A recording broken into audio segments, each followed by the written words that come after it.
when you have Krishna present to guide you through the Gita, all you need to do is follow him. Remember that Krishna is already there. Don't imagine, don't speculate. The Gita is an instruction to be followed. The Gita is a song to be loved.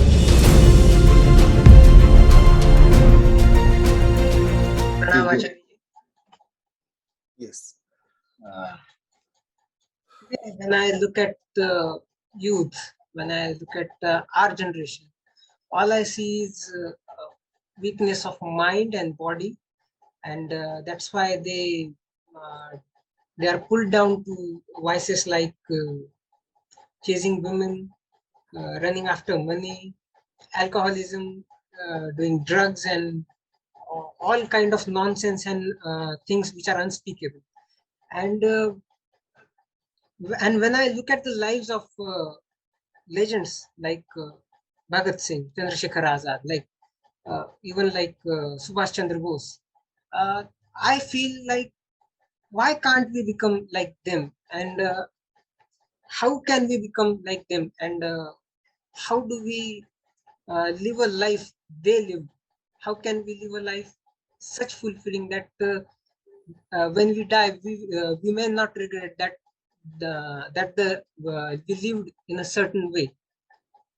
That's all. See, it's obviously wonderful to aspire for greatness.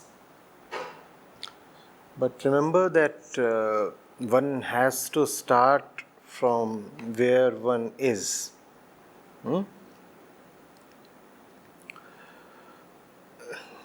Man is a product, at least a function, of his upbringing, of his environment, his surroundings. 100 years back, situations were different. I'm not saying better, not saying worse, different. Today, you live in a particular complex of situations. And that's where you get your habits, your attitudes, your worldview, your opinions, your entire mental setup from. So that's where we all stand today, that's where the youth stands today. It doesn't therefore offer much benefit to compare them with legends of a bygone era. This day is this day. That day was that day. That day had its own situations, opportunities, challenges. This day has its own environment and its own challenges. So you have to figure out how today's youth have to aspire for greatness. Even in that time, it was only a very minuscule fraction of the youth population that dared to rise in rebellion. Others were looking for a nice, comfortable, secure life, as people always in every era do. Even at that time, the charm of the good life, let's say with a government job under the British, was very much there.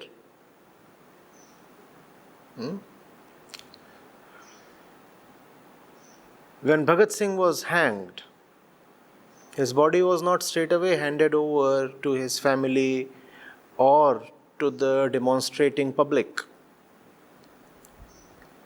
It was chopped into pieces by an employee of the British. And put into a cloth bag and carried away to the river bank and hastily cremated there. The man who did the chopping was probably a young man, an employee of the British. So, do you want to say that that era was necessarily an era of youthful blossoming? Do you really want to insist that in that time the youth of the country were all idealistic and wise and courageous and honest? Not really so. When Chandrasekhar Azad was being shot at in Allahabad, who were the people shooting at him? Those policemen would mostly have been quite young, we may presume, no? So, do you want to call that as any less vicious than the behavior exhibited by today's youth? Do you want to? Today we venerate Bismil and Sukhdev and Rajguru and Bhagat Singh and Azad. But remember that many of them were let down by their own youthful compatriots. Many young men let the British in on their own revolutionary allies. So, that comes not from a particular age, a particular era, but from man's fundamental biological disposition. Be it any era, be it any set of situations, most people are governed mostly by their biological mandate. Man, and that includes both men and women. Man is not made biologically for greatness. I was just saying we all come from the jungle. And the jungle remains very dense within us. It possesses us. It controls us. It wants us to take care of our pleasures and security the first thing. It has no respect for high life or high ideals or wisdom or liberation. All that the jungle wants is pleasure and procreation, good food, good amenities, luxuries, good sex. And it's not that suddenly young people of this century, the Gen X, Y or Z or millennials have turned suddenly corrupt. No, that's not the case. We were always like this. We were always like this. It's just that when an era is behind us, then we remember only the legends. And we conveniently forget the vast majority of ordinary mortals who anyway duly deserve to be forgotten. We forget all the commoners and we remember only the legends. But the legends are so few and far between. The legends, as we said, are one in a million. The remaining ones yesterday were just the same as they are today. It's not that the 1920s were a golden period of human or Indian consciousness. No, not at all. Not even the 1820s, not even the 1620s.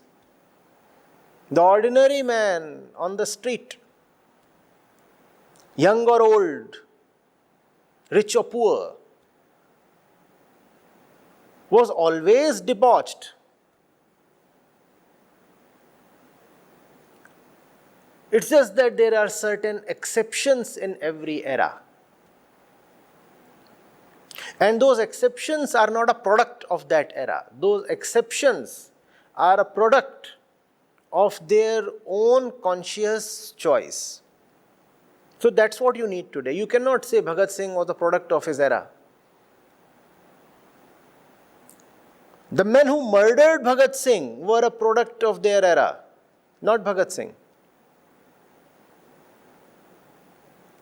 Exceptions are never factory products. They are not results of an assembly line.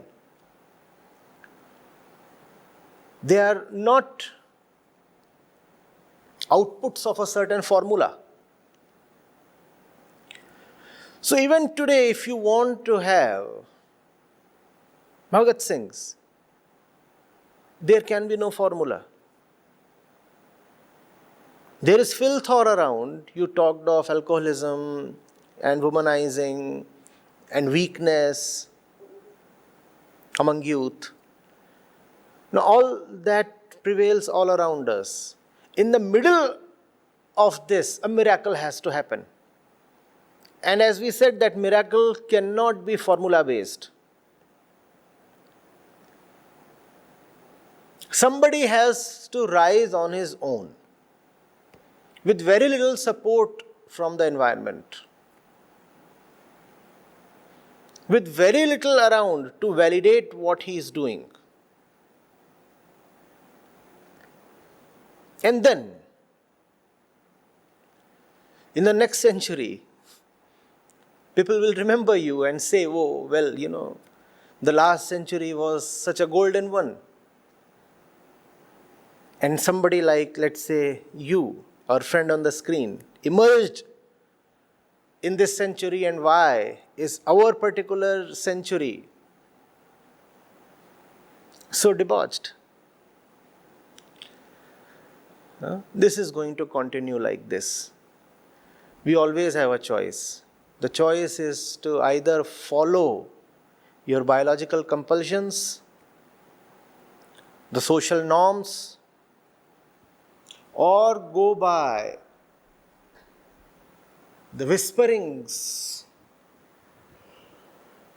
of your free mind.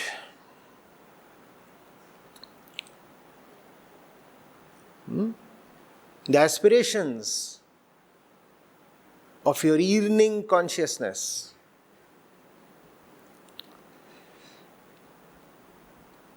The beckoning of what Vedanta calls as Atma. You have to decide that.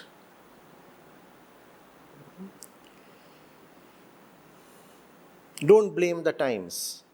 The times were always like this. And we were always like this. You could travel as back as you want in history, and you will find human composition and disposition remains the same. For every hero, you will always find 200 villains. The villains are not to be blamed. They are just normal. It's the hero who is abnormal. It is the hero who is not a product of a factory or a formula. It is the hero who suddenly, abruptly emerges from nowhere against all expectations, against the flow, against the norm. Right? This age obviously desperately needs a few heroes. Let's see whether we'll have them. Not all ages have their heroes. Let's wait and see how lucky our particular age is.